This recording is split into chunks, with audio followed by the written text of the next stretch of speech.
La fonética. Se habla de fonética, que es el prefijo de fono, quiere decir los sonidos de la lengua. Es el estudio de los sonidos físicos de la lengua, que estudia la percepción de los sonidos, cómo se pronuncian las palabras. Tiene pocos fonemas, cuya pronunciación implica distancia entre la escritura y la realización del habla. Por ejemplo, la palabra queso se transcribe queso, la U no se pronuncia y la Q tiene el sonido de la K. El lenguaje quesénico es un tipo de lengua no verbal que se realiza a través de los gestos, posturas y expresiones tanto físicas, faciales y corporales.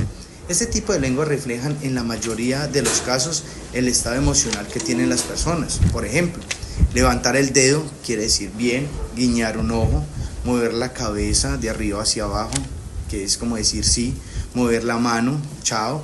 Entonces son expresiones corporales y movimientos que todas las personas utilizan para dar a entender o a transmitir ese mensaje.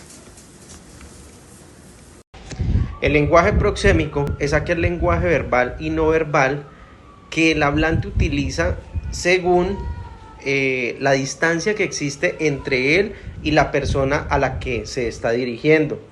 La distancia entre los hablantes puede variar no solamente según la cultura de los hablantes, sino también estará determinada por el tipo de vínculo afectivo distante entre ambas partes.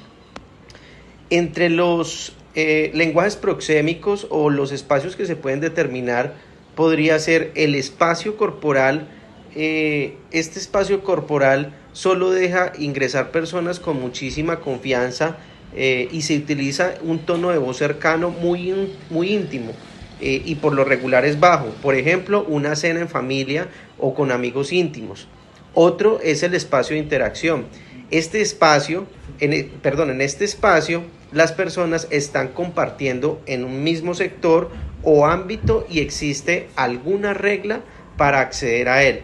Por ejemplo, asistir a una clase o asistir a una conferencia. El espacio habitual, en este espacio un poco más amplio que el anterior, no existe necesariamente acceso mediante papel o mediante formalidad.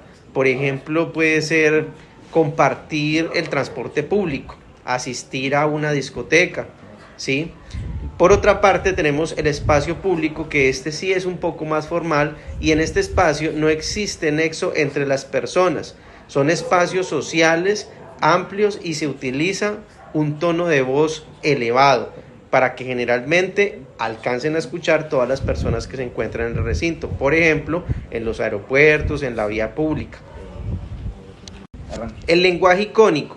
Se habla del lenguaje icónico al tratar la representación de la realidad a través de las imágenes.